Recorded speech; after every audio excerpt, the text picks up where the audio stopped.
사람들이 침묵하고 또 묵상하고 생각을 좀 깊이 하는 그런 기다림의 시대가 아니라 그 모든 것을 상실하고 날마다 소란한 소음과 그 소리에 빠르게 반응을 해야만 살아갈 수 있는 시대에 우리가 살아가고 있는 것입니다. 우리는 손 안에 핸드폰을 들고 있는데 쉼없이 카톡 소리가 매일매일 끊임없이 내 귀를 자극하게 됩니다. 아는 사람한테 전화가 오는가 하면 모르는 사람한테도 그렇게 많이 전화가 와요. 어떤 아줌마가 그렇게 친절한 목소리로 전화가 오는데 나중에는 보험을 들라는 얘기가 전화를 들려옵니다. 어떤 전화는 주식을 홍보하기 위해서 전화가 오기도 하고 모르는 곳에서 도와달라고 전화가 오기도 합니다. 알지 못하는 곳에서 수없이 나를 찾고 내 마음을 두드리고 내 귀에게 많은 소리를 들려주고 있습니다. 유튜브를 보고 있으면 내가 보고 싶지 않은 방송임에도 불구하고 그 유튜브가 끝나기도 무섭게 또 다른 계속되는 영상을 우리에게 보여주고 있습니다. 중간중간 쉬지 말라고 광고도 보내주고, 그래서 우리는 무엇을 하나 들으면 끊임없이 소리에 휩싸여서 그렇게 소음 속에서 살 수밖에 없는, 우리들이 선택하지 않아도 계속해서 소리를 들려주는 시대에 우리가 살고 있는 것입니다. TV를 켜면 채널이 옛날에는 3개밖에 없었는데 지금은 100개의 채널도 넘어서 얼마나 많은 방송들이 우리에게 소리를 들려주는지 모릅니다. 그뿐 아니라 수많은 유튜버들이 나타나서 먹방을 찍기도 하고 또 시사에 대해서 알려주기도 하고 여러 가지 방송으로 끊임없이 개인 방송이 우리들의 눈을 현혹하고 우리의 귀에 수많은 소리를 들려주고 있는 시대에 우리가 살고 있는 것입니다. 우리는 하루조차 쉴 수가 없어요. 날마다 눈만 열면 소리에 시달릴 수밖에 없는 우리들의 일상이 아닐 수가 없는 것입니다. 사실 이것이 우리에게 엄청난 공해임에도 불구하고 이게 공해이냐 아니냐 판단할 시간도 주지 않아요. 끊임없이 들려오기 때문에 그냥 세상에 수많은 소리가 들려오고 있겠거니 하고 그냥 무덤덤하게 살아가고 있는 것이 우리들의 현실인 것입니다. 우리의 귀는 언제 쉴 수 있겠습니까? 우리의 눈은 언제 쉴 수 있을까요? 제가 생각하기로는 무덤에나 가야 쉴 수가 있을 것 같아요. 우리가 하나님의 소리를 듣고 싶어도 끊임없이 세상의 소리가 우리의 마음을 흔들고 우리의 귀에 세상의 소음으로 들려오기 때문에 우리가 차분하게 앉아서 하나님께 기도하며 음성을 듣고 정말 주의 뜻대로 살고 싶은 결단의 마음을 가질 수 있는 시간조차 세상의 소리는 우리에게 허락하지 않습니다. 저는 오늘 본문의 말씀을 보면서 이제 우리가 진정으로 하나님의 소리를 들을 때가 되었고 이제는 어떤 것보다 하나님의 말씀에 귀를 기울이고 살아야 할 때라고 믿습니다. 오늘 우리들도 이제는 세상의 소음에 귀를 기울이기보다는 하나님의 말씀이 나에게 무엇라고 말씀하시는지 귀를 기울이고 오늘 이 메시지를 통해서 하나님이 나를 어디로 인도하는지를 발견하고 깨닫는 귀한 시간이 되기를 주의 이름으로 축원합니다. 오늘 성경에서는 광야에서 들려오는 소리를 들으라고 말씀하고 있습니다. 3절에 있는 말씀에서는 이렇게 말하고 있습니다. 저는 선지자 이사야로 말씀하신지라 일러서되 광야에서 외치는 자의 소리가 있어 이르되 너희는 주의 길을 예비하라 그의 첩경을 평탄케 하라 하였느니라. 그렇습니다. 오늘 성경에서는 광야에서 외치는 자의 소리라고 성경에서 말씀하고 있어요. 이 광야라고 하는 것은 황무지를 얘기하는 것입니다. 황야예요. 미개지입니다. 사람이 살지 않는 무인지대예요. 광야에서 외치는 자의 소리를 들으라는 것입니다. 이 말은 또 다른 의미로 세상에서 받아주지 않는 사람의 외침을 들으라는 거예요. 세상을 떠나서 세상에서 받아주지 않는 그 사람의 외침을 들으라 그런 것입니다. 사실 우리는 사람들이 많이 움직이며 살아가는 대중 속에 파묻혀서 사람들이 말하는 소리에 이미 귀가 쟁쟁해졌습니다. 영향력 있는 권력자라든지 메이저 언론에서 사회적에서 영향력 있는 소리가 우리의 귀에게 계속해서 말을 하고 있기 때문에 우리는 그의 귀에 민감해져 있고 그 소리 앞에서 전혀 벗어날 수가 없는 존재로 이 땅에 살 수밖에 없다는 거예요. 또 그것에 익숙해져서 우리는 그 방향대로 따라가지 않으면 안 되게 되어 있고 내가 그 세상의 방향대로 살지 않으면 나는 사회생활에도 뒤처질 수밖에 없고 세상에 대해서 전혀 잘 알지 못하는 사람이 되기 때문에 우리는 세상이 하는 소리를 계속 들을 수밖에 없는 거예요. 안 들으면 불안해지는 거예요. 세상 사람 다 저쪽으로 가는 나는 꼴찌가 되지 않는가. 계속해서 불안을 느낄 수밖에 없기 때문에 우리는 세상의 소리에 계속 귀를 기울이게 되는 것입니다. 요즘 세상은 정보가 돈이고 정보가 곧 문화이고 정보가 곧 삶의 방식이 되기 때문에 그것이 현실이 되어버렸기 때문에 우리는 세상의 소리에 너무나 익숙해져 버렸다는 것입니다. 저도 가끔 시대에 뒤떨어졌다는 생각이 들 때가 있어요. 아, 나도 이제 나이가 먹었구나. 요즘 MZ세대는 이 기성세대와 사고방식이 다르다고 합니다. 어느 날 회사의 부장이 MZ 신입사원이 딱 출근을 하는데 부장은 말이지 일찍 출근해서 딱 있는데 MZ세대 신입사원이 9시 시간이 딱 맞춰서 9시에 딱 출근을 하는 거야. 그러니까 이 부장이 얘기했어요. 아니 자네는 지금 출근 시간이 9시인데 왜 9시 간당간당해서 딱 출근하나? 이 신입사원이. 그러니까 신입사원이 얘기했어요. 아니 출근 시간이 9시잖아요. 9시에 맞춰 왔는데요. 그러는 거예요. 아 그러니까 좀 일찍 와서 준비도 하고 그렇게 하란 말이야. 그러니까 MZ 사원은 부장님 저 오늘 사표 내겠습니다. 아니 그만두라는 게 아니라 좀 일찍 와서 준비하고 그렇게 하면 얼마나 좋겠나. 당신도 좋고 회사도 좋으니까 좀 일찍 나와서 출근해서 이렇게 빨리 나오라고. 그렇게 하니까 MZ 사원은 그렇게 얘기했다고요. 그럼 일찍 나오면 저 시급을 더 쳐줍니까? 이렇게 물었다는 거예요. 기성세대와 젊은 세대는 생각하는 게 좀 달라요. 그래서 MZ세대는 너무나 정확하고 자기에 대해서 정확하고 또 자기 개인주의를 침범당하는 걸 싫어해요. 내가 할 걸 정확하게 하고 그걸로 마무리 짓고 끝난다는 거예요.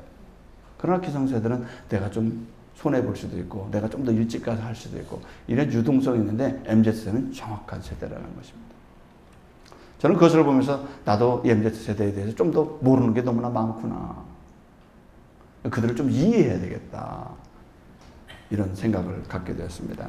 여러분들 가운데 MZ세대에 잘 모른다면 여러분들은 이미 문화나 시대에 뒤떨어진 사람이에요. 그러니까 이 젊은 세대가 저 사람은 개인주의 같아. 저 이기주의 같아. 그렇게 생각하지 말고 그 세대는 그렇게 생각하는 세대구나 라고 받아들이시길 바랍니다. 꼭 부장님들 같이 자르려고 하는 것 같아요. 사람들이 가는 군중들이 많이 가는 곳에 자기도 휩쓸려서 그곳에 가게 되는 것입니다. 세상의 물결이 그렇게 흘러가고 있으니까 세상의 물결 따라 가지 않으면 나는 구세대가 되고 뒤처진 사람이 되기 때문에 세상의 물결 따라 사람들이 가게 되는 것입니다. 그런데 오늘 성경에서는 세상에서 들려오는 소리가 아니라 하나님의 소리, 성경의 소리를 들을 수 있고 이 복잡한 세상 속에서도 하나님의 순결하고 순수한 맑은 소리를 들으라고 성경에서는 우리에게 말씀하고 있는 것입니다. 그 소리가 어디에서 들려오느냐? 광야에서 들려오고 있다는 것입니다.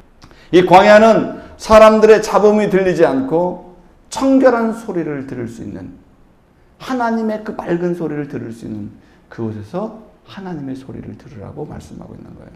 우리는 하나님의 순결한 소리를 들어야 됩니다. 그 소리, 하나님의 소리가 우리를 변화시킬 것이고 하나님의 소리가 내 영혼을 변화시키고 하나님의 소리가 내 삶의 방식을 변화시킬 것이고 하나님께서 우리 마음속에 평안함과 은혜도 주신다는 사실을 여러분 기억해야 될 줄 믿습니다. 왜냐하면 이 세상의 소리와 달리 하나님의 소리는 하나님께서 이 땅에서 우리가 온전하고 하나님의 뜻대로 올바르게 살아갈 수 있는 길을 가르쳐 주기 때문에 그런 거예요. 그러면 광야에서 들려오는 하나님의 소리는 어떤 소리를 우리에게 들려주셨을까요? 첫 번째는 주의 길을 예비하라고 말씀해 주셨어요. 광야에서 들려오는 첫 번째 일성은 주의 길을 예비하라 그랬습니다. 이 주의 길을 예비하라는 말씀은 이사야 선지자가 이미 한 말씀이에요. 기원전 745년에서 695년 사이에 그러니까 이사야 선지자는 이미 주의 길을 예비하라고 말씀을 전해줬고 설교를 이미 했어요. 그런데 오늘 이 700년이 지난 이 요한이 또 예수님이 오시기 전에 또 이야기를 하는 거예요. 주의 길을 예비하라 이렇게 말씀하고 있어요. 그런데 그 이후 2000년이 지난 지금 오늘 우리는 현대 이 사회에서 오늘 우리 교회에서 또 다시 설교하는 거예요. 주의 길을 예비하라. 그러니까 주의 길을 예비하라는 설교가 몇 년 된 거예요? 2700년이 된 거예요. 주의 길을 예비해야 된다는 거예요. 여러분 이 말씀은 예수님이 오시기 전 700년 전에도 유효한 말씀이고 지금 2000년이 지난 지금도 주님의 성도들이 주님의 길을 예비하고 준비해야 되는 말씀은 유효하다는 사실을 여러분 기억해야 될 줄 믿습니다. 그리고 두 번째 우리에게 하시는 메시지는 뭐냐면 만들어라고 하는 거예요. 너는 주의 첩경을 만들어야 된다. 이렇게 말씀하고 있어요. 그러면 먼저 우리는 주님의 길을 준비해야 될 것인데 이 준비는 이전에 없었던 길이에요. 사람들이 가지 않았던 길입니다. 사람들이 좋아하지 않는 길이에요. 그 길은 주의 길이라는 것은 로드웨이예요. 주님의 길, 로드웨이를 준비하는 자가 되라 그랬습니다. 준비하라는 것은 왜 준비하라고 할까요? 사람들이 준비를 하고 있지 않기 때문에 준비하라는 거예요. 사람들이 관심이 없기 때문에 그걸 준비해야 된다는 거예요. 주님의 길에 대해서 사람들이 방관하고 있기 때문에 주님의 백성들이 그 길을 준비해야 된다는 거예요. 성경에서는 우리에게 이렇게 말씀합니다. 마태복음 7장 13절에서 좁은 문으로 들어가라. 멸망으로 인도하는 문은 크고 그 길이 넓어 그리로 들어가는 자가 많고 생명으로 인도하는 문은 그 문이 좁고 길이 협착하여 찾는 자가 적음이라 그랬습니다. 성경에서는 우리들에게 좁은 문으로 들어가라 이렇게 말씀했습니다. 그 길은 좁기 때문에 가는 사람도 적고 그 문은 좁기 때문에 들어가는 사람도 적다는 거예요. 그러나 반대로 넓은 길로 가는 사람은 많기도 하고 그 문은 커서 그로 들어가는 사람이 많다는 거예요. 왜냐하면 그 길이 안전하다고 생각하기 때문에 그래요. 넓은 길, 넓은 문은 안전하다 이렇게 생각하는 사람이 많다는 거예요. 그러나 성경은 분명하게 우리에게 말씀합니다. 너희는 좁은 문으로 들어가라 이렇게 말씀했습니다. 좁은 문으로 들어가라. 헬라어에서는 직역을 하면 좁은 문을 통과해서 들어가라. 그 좁은 문을 관통해서 들어가라 이렇게 말씀하고 있습니다. 성경에서는 넓은 문보다 좁은 문으로 통과해서 들어가야 된다 이렇게 말씀하고 있는 것입니다. 사람들은 그런데 좁은 문보다 넓은 문을 더 좋아한다는 사실입니다. 왜요? 첫 번째는 가는 사람이 일단 많아. 사람들이 많이 모여 있어. 그러니까 내가 틀릴 확률이 적어. 사람들이 많이 가니까 그 길로 가는 거예요. 그런데 가는 사람들을 보니까 믿음 없이도 주님 없이도 그렇게 편안하게 살아가는 사람들이 많아요. 그러니까 가는 사람들이 많으니까 사람들이 쉽게 가는 거예요. 하나님 없이도 교회에 다니지 않아도 세상 소리만 듣고도 그냥 그렇게 살아가는 사람들이 많아요. 편리해요. 가는 거예요. 그게 안전하다고 생각하기 때문에. 그게 세상의 문화이기 때문에 가는 거예요. 휩쓸려서 가는 것입니다. 많은 사람들이 그렇게 살고 있기 때문에 나도 괜찮겠지 하고 가는 거예요. 그러나 성경에서는 분명히 말씀하고 있습니다. 좁은 문으로 들어가라. 생명으로 인도하는 문은 그 길이 좁고 협착하여 가는 사람이 적다. 그랬습니다. 여러분, 저는 가는 사람이 적어도 사람 수가 적어도 그 길이 주님의 길이라면 그 길을 걸어가는 믿음의 사람이 되어야 될 줄로 믿습니다. 가는 사람이 적어도 그 길이 주님이 준비한 길이고 주님이 예비한 길이라면 그 좁은 길을 걸어가야 될 줄로 믿습니다. 그게 옳은 길인 거예요. 여러분, 그래서 우리는 옳은 길, 바른 길, 그리고 하나님이 예비한 길을 걸어가는 그런 믿음의 사람이 되기를 주의 이름으로 축원합니다. 여러분은 그림 중에서 이삭죽비라는 그런 밀레가 그린 그림을 여러분 아실 거예요. 미술책마다 그 이삭죽비 책이 다 나오잖아요. 그 그림이 다 나왔습니다. 만종이라는 기도하는 그런 그림도 있고 이삭죽비라는 여인이 3명의 여인이 허리를 구부리고 이삭을 줍는 모습을 그린 그림을 여러분들은 머릿속에 생각이 날 것입니다. 이 그림은 밀레가 1857년에 그린 그림이에요. 밀레는 어려서부터 농촌에서 자랐어요. 작은 농경지역에서 자랐습니다. 그래서 그런 농부들의 삶에 관심이 많았어요. 그런데 밀레의 학벌은 초등학교 졸업한 사람들. 초등학교를 졸업한 것이 학력의 전부입니다. 그런데 그는 교회에 다녔어요. 교회를 다니면서 교회를 갔더니 그 당시에 목사님이 라틴어를 가르쳐줬어요. 글자를 잘 보니까 라틴어를 가르쳐줬어요. 그리고 문학 작가들에 대해서 소개해주고 그 문학 작품을 소개해주고 그에게 책을 좀 읽으라고 알려줬어요. 그러니까 밀레는 학력은 초등학생이지만 라틴어를 목사님한테 배우고 그 다음에 문학에 대한 책들을 읽기 시작했어요. 그래서 밀레는 그림을 그렸지만 그는 공부하는 사람이었고 그리고 열심히 자기가 주어진 일을 했는데 아버지는 밀레가 그림에 소질이 있다는 걸 알고 그림을 그리도록 했어요. 1849년에 그가 바르비종이라고 하는 곳에 이주해서 농촌 사람들을 보니까 너무나도 고단하게 살고 있는 모습을 보았어요. 힘들고 어렵고 고단하게 매일매일 일하고 있는 사람들의 모습을 보면서 밀레는 나는 저 사람들을 그려야 되겠다. 그렇게 생각했어요. 그래서 그 그림을 보면은 농촌에서 일하는 그 농부가 얼마나 크게 확대돼서 영웅처럼 그려진 거예요. 기도하는 사람이 마치 영웅 같아. 이삭을 짓는 사람이 그림 속에서 주인공이에요. 세상의 주인공처럼 그려졌어요. 밀레는 그 사람들을 주인공이요 영웅으로 그렸어요. 이전의 사람들은 농부들에게 관심이 별로 없어요. 귀족을 그린다든지 왕을 그린다든지 사회에 유명한 사람을 그려야 그 그림을 보고 사람들이 사가고 그것을 팔고 자기가 돈벌이가 됐어요. 근데 밀레는 농부들을 그려놨어요. 그걸 누가 사가겠어요? 장사가 되겠어요? 안 되겠어요? 밀레가 사업을 하면 되겠어요? 안 되겠어요? 밀레는 사업을 하면 안 되는 사람이에요. 아니 왕을 딱 그려놔야지 사람들이 우리 왕을 사가고 우리 집에다 딱 그려놓고 해야 장사가 되지. 아니 농부를 갖다가 이렇게 그려놓고 이렇게 하면 누가 사가냐고 그 그림을. 안 사가요. 그림을 누가 사죠? 그 당시에 돈 있는 귀족들이 사죠. 돈 없는 사람이 그림을 어떻게 사요? 우리 집에도 그림 하나 안 붙여 있는데 부자들만 사는 거야. 그 농부를 누가 자기 집에 걸어놓냐고. 안 사요 그거. 근데 밀레는 그 그림을 그렸단 말이에요. 자기 소신껏 저 사람이 역사의 주인공이요. 저 사람들이 정말 영웅이고 저 사람들이 정말 대단한 사람들이라는 것이 밀레 눈에 들어왔단 말이에요. 다른 사람이 그리지 않는 걸 그렸어요. 밀레가 바라본 시선과 관점은 유럽에서 인상주의 화가 후기 인상주의 화가들에게 큰 충격과 영향을 주게 됐어요.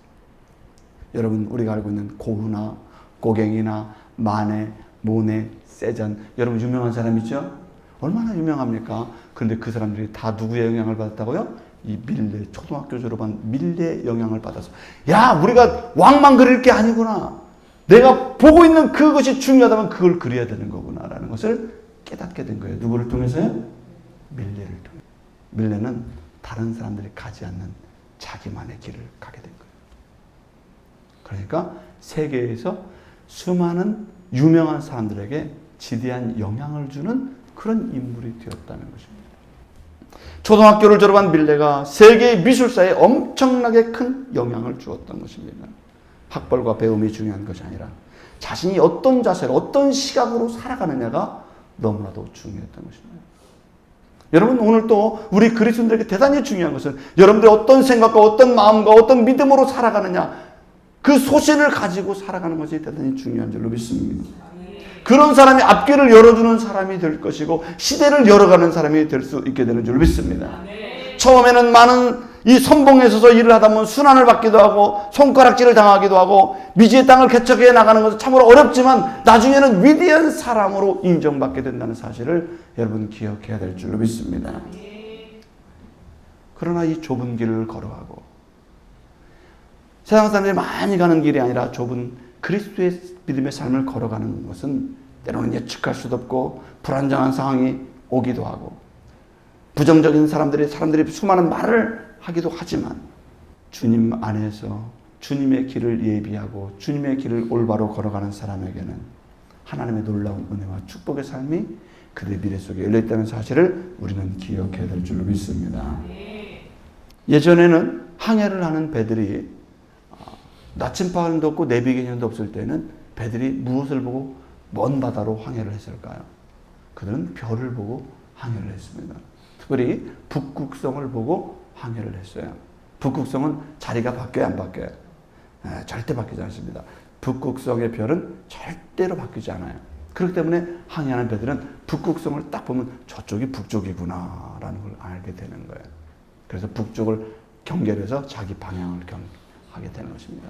별자리를 보고 그들이 항해를 해요. 그 다음에 나침판이 나오니까 나침판을 보고 이제는 방향을 알게 된 거예요. 내비게이션이 나오니까 나침판 쓰는 사람이 있어요? 여러분 별자리 보고 요즘 집 찾아갑니까? 아니죠. 나침판 보고 차 운전하시는 분이 있어요? 아니잖아요. 내비게이션이 나오니까 이전 것은 다 버렸어요. 여러분, 이 땅에 이 세상의 길은 아무도 몰라요.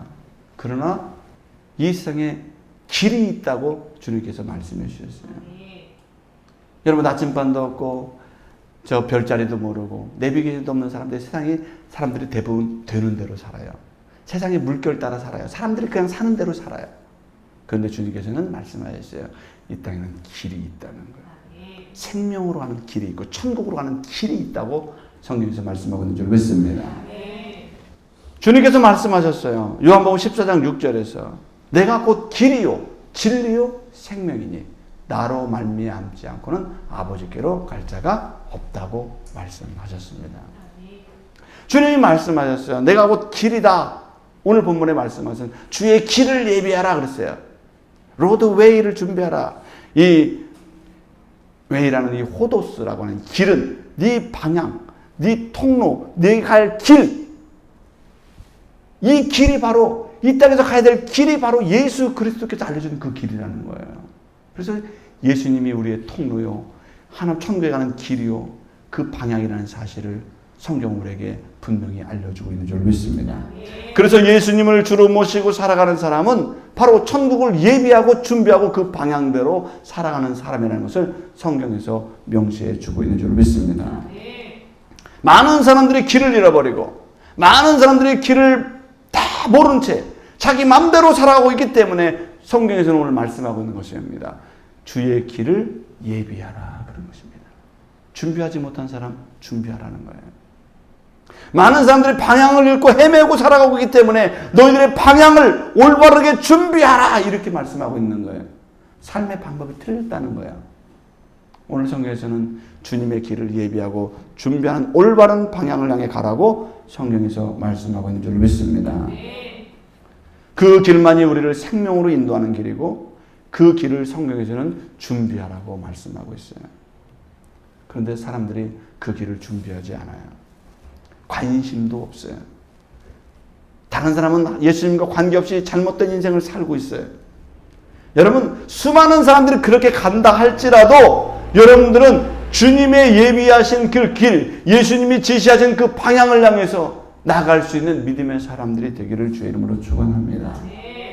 밀레가 많은 사람들이 귀족들을 그리고 왕을 그리고 그것으로 주목해서 사람들이 원하는 것만을 그린 사람들이 있었다면 그는 자기가 바라본 귀하게 여긴 그 사람을 그리듯이 여러분들도 성경에서 말씀하신 예수 그리스도의 길을 준비하고 예비하는 믿음의 사람으로 사시기를 주의 이름으로 축원합니다.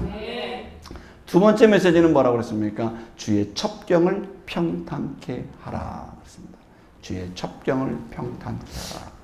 그런데 이 평탄케 하라는 것은 헬라어로 포이테이테라고 하는 단어인데 만들어라 그런 것입니다. make, 만들어라 그런 것입니다. 너희가 주님께로 가는 그 길을 평탄하게 만들어라 그런 얘기예요. 만들어라. 반듯하게 만들어라. 작업을 해야 된다. 사역을 해야 된다. 그런 것입니다. 주님의 길을 평탄하게 만드는 일은 가만히 앉아있으면 평탄하게 만들어집니까? 안 만들어집니까? 안 만들어져요. 이건 사역을 해야 돼. 미니스트리, 사역을 해야 된다는 거예요. 네가 움직여야 된다. 네가 활동을 해야 된다. 네가 노력하지 않으면 그 반듯하게 펴지지 않는다는 거예요. 그래서 주님을 믿는 사람들은 그 길을 곧게 펴기 위해서 무엇을 합니까? 사역을 하게 하는 것입니다. 교회에서는 그래서 사역을 많이 하는 것입니다. 그래서 목사님의 사역도 영어로는 미니스트리라고 해요. 사역한다는 거예요. 무엇인가 만드는, 주의 길을 만드는 일을 하는 거예요. 사역하는 것입니다. 성도님들도 교회에서 뭘 해야 돼요? 사역을 해야 되는 것입니다. 가만히만 있는 게 아니라 사역을 하라고 하는 것입니다. 그게 만드는 일이에요. 만드는 일. 통로를 반듯하게 하는 작업이 필요하다는 것입니다. 평탄하게 하는 작업이 필요하다는 것입니다. 그래서 교회는 어떻게 보면은 주님의 길을 위해서, 주님의 나라를 위해서 수고하고 땀을 흘리고 노력하고, 그리고 무슨 작업이 일어나는 공동체가 바로 교회라고 하는 것입니다. 누구를 위해서? 주님 나라를 위한 길을 만드는, 평탄하게 하는 작업을 하는 곳이 어디냐고? 교회라고 하는 것입니다. 그러면 우리는 교회에서 어떤 작업을 해야 될까요? 주님의 길을 만드는 평탄화 작업을 해야 되는 것입니다. 저는 이 말씀을 보면서 이런 생각이 들었어요. 많은 세상의 사람들이 주님을 만날 수 있도록, 주님을 만날 수 있는 그 길을 평탄하게 잘 만드는 일을 누가 해야 되느냐? 교회가 해야 될 줄 믿습니다. 예수를 믿는 사람들이 내 자신과 가정과 교회와 수많은 사람들이 주님을 만날 수 있도록 평탄화 작업하는 그 길을 우리가 해야 되는 것입니다. 여러분, 도로에는 여러 종류의 도로가 있습니다. 예전에 시골에 가면은 우리 시골은 다 비포장도로였어요. 저는 중학교 다닐 때 우리 동네가 포장도로가 없어요. 비포장도로예요. 자전거도 비포장도로로 가야 되고, 또 버스를 타도 비포장도로를 달려요. 비가 오면 비포장도로 막 길이 엄청 패입니다. 그래서 버스가 비포장도로를 막 운행해 가면요, 뒤에 탄 사람은 천당과 지옥을 왔다 갔다 해요. 막 차가 빠르게 지나가면 쿵 하고요, 뒤에 탄 사람은 막 천정까지 붕 떠요. 엉덩이 다 떨어요. MZ세대는 하나도 이해를 못해요. 나는 태어나서 그런 길을 본 적도 없고 가본 적도 없다. 그래, 옛날에 다 그러고 다녔어요. 그 중학교 때 얼마 조금만 가면 되는 비포장도로를 가는데 얼마나 사람도 많이 타고 버스에 많이 타고 비포장도로를 얼마나 세게 다니는지 가면은 기진맥진해요. 학교 가면 얼마나 지치는지 몰라요. 비포장도로. 비포장도로는 도로는 도로인데 얼마나 불편한 도로인지 몰라요. 지금도 후진국에는 비포장도로가 많습니다. 우리나라는 대부분 다 포장도로가 다 돼 있어요. 시대가 흐르면서 이제 비포장도로를 다 아스팔트로 만들었습니다. 이제 대부분 도로가 포장되어서 아스팔트화된 도로를 우리가 살고 있어요. 도로 중에서 가장 멋진 도로가 어떤 것입니까? 평탄화 작업이 잘 된 도로가 어디예요? 고속도로가 평탄화된 도로예요. 고속도로를 만들려고 산을 깎기도 하고, 강을 만나면 강 위에 다리도 놓기도 하고, 높은 산이 있으면 터널을 뚫기도 하고, 이 평탄화 작업을 통해서 수많은 사람들이 노력하고, 그리고 건설 공법을 적용해서 고속도로는 많은 사람들이 오갈 수 있는 도로로 만들었어요. 고속도로를 다니면서 물컵을 놔도 물컵도 물이 떨어지지 않아요. 네, 반듯하게 만들어놨기 때문에 그렇습니다. 이 고속도로를 달릴 때 많은 비용이 들고 많은 사람들의 수고와 땀이 들어갔습니다. 그러나 이 고속도로를 만들면서 이 길을 통해서 산업화가 이루어지고 많은 사람들의 삶의 질이 좋아지게 됐어요. 고속도로가 없는 세상을 상상할 수 있습니까? 네? 어디 한번 가려면 가기도 싫어요. 예, 그렇죠. 고속도로 때문에 가는 거예요. 평탄화 작업을 했기 때문에 그렇습니다. 오늘 성경을 보면은 이제 그리스도인들은 주님의 길을 평탄화하는 작업을 하는 일이 필요하다는 것을 우리에게 일깨워주고 있는 것입니다. 예수를 믿는 사람들은 이제 아직도 예수님을 알지 못하고 세상의 수많은 가치와 세상의 문화 속에 뭐가 뭔지 모르고 세상을 향해서 살아가는, 길 없이 살아가는 수많은 사람들에게 주님께로 올 수 있는 평탄화 작업의 길을 만드는 일을 누가 해야 됩니까? 우리 그리스도인들이 그 작업을 해야 될 줄로 믿습니다. 사람들이 예수님을 잘 믿을 수 있도록, 그들도 하나님께 나아올 수 있도록, 교회가 그 길을 가장 적절하고 편안하게 만들어 놓을 수 있도록 우리가 최선을 다해서 그 평탄화하는 길을 만드는 일을 믿음의 성도들이 해야 될 줄로 믿습니다. 막혀버린 산이 있다면 그것을 뚫어서 터널을 만들어야 될 것이고, 그래서 그 막혀진 그곳을 통해서, 터널을 통해서 주님을 잃어버리고 주님을 알지 못하는 사람들이 주님께로 쉽게 접근할 수 있도록 그 평탄화하는 일을 우리 믿음의 사람들이 해야 되는 것입니다. 오늘 성경에서는 광야에서 들려오는 소리가 있었습니다. 두 가지 소리였어요. 첫 번째는 준비하라. 그리고 두 번째는 만들어라.